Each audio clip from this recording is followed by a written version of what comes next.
অভয়ার সুবিচারের দাবিতে আমরা 9 তারিখ থেকেই রাস্তাতে আছি। মেডিকেল কাউন্সিলের যে আইন, সেই আইনে ডিবার করার কোনো প্রভিশন নেই। আমরা সেটা তখনও বলেছি, অভয়ার বাবা মার আস্থা আমাদের উপর পুরোপুরিভাবে আছে। এতদিন পরে না, অভয়ার সুবিচারের দাবিতে আমরা 9 তারিখ থেকেই রাস্তাতে আছি। শিয়ালদা স্টেশনের সামনে আজকে এসেছি, কিন্তু আমরা অভয়ার সুবিচারের দাবিতে, অর্থাৎ যারা অভয়াকে ধর্ষণ করেছে, হত্যা করেছে এবং যারা সেই ধর্ষণ এবং হত্যাকারীদের আড়াল করে রেখেছে, তাদের চিহ্নিত করার দাবি আমাদের শুরুর দাবি, এবং এর জন্য আমরা রাস্তাতেই আছি।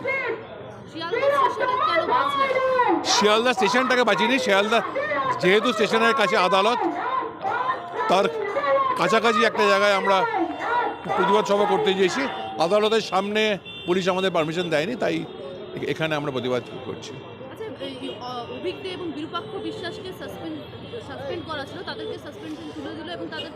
সাসপেন্ড তুলে দেওয়া হয়নি, এখনো তুলে দেওয়া হয়নি।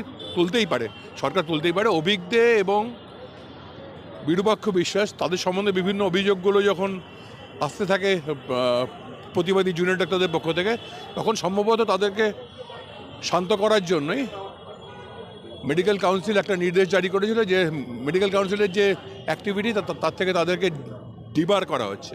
কিন্তু মেডিকেল কাউন্সিলের যে আইন, সেই আইনে ডিবার করার কোনো প্রভিশন নেই। আমরা সেটা তখনও বলেছি।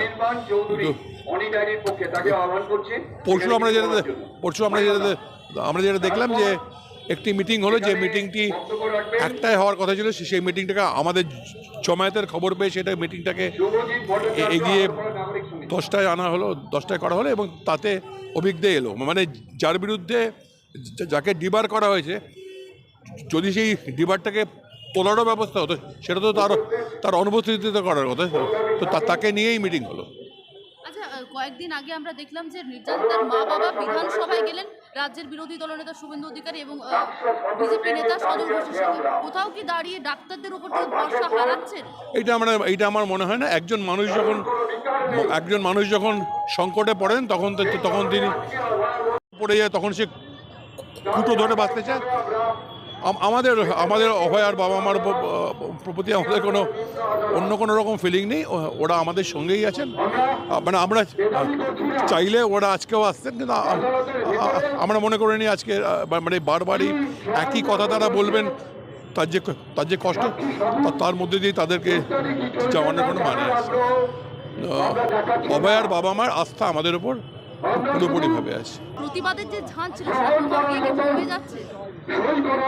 প্রতিবাদের ঝাঁজ বলতে যদি বলেন যে মিছিলের দৈর্ঘ্য, জমায়েতের লোকের সংখ্যা, একটা জিনিস বুঝতে হবে যে কোনো আন্দোলনই সবসময় একভাবে চলতে থাকে না। যে কোনো আন্দোলনেরই জোয়ার ভাটা থাকে। যে সময় আন্দোলনটা শুরু হয়েছিল, আন্দোলনের শুরুর দিকে জুনিয়র ডাক্তাররা কর্মবিরতিতে ছিলেন। কর্মবিরতিতে থাকার সময় যে সংখ্যায় তাদের পক্ষে আসা সম্ভব, তারা যখন কাজে ফিরে গেছেন, যখন তারা পরিষেবা দিচ্ছেন, সেই সংখ্যায় তাদের পক্ষে রাস্তা আসা সম্ভব না। তো কিন্তু আন্দোলনটাকে চালিয়ে নিয়ে যাওয়ার জন্য, সেই জন্য আমরা সিনিয়র ডাক্তারদের যে সংগঠনগুলো, যে যৌথ মঞ্চ, জয়েন্ট প্ল্যাটফর্ম অফ ডক্টরস, আমাদের উদ্যোগে আরও 113টি সংগঠনকে নিয়ে অভয় মঞ্চ তৈরি হয়েছে। সেই অভয় মঞ্চের মাধ্যমে আমরা আন্দোলনটাকে শহর কলকাতায় এবং মফস্বলে, এমনকি গ্রামেও আমরা নিয়ে যাচ্ছি। বাংলা হান্টের আরো খবর দেখতে নজর রাখুন। বাংলা খবর মানেই বাংলা হান্ট।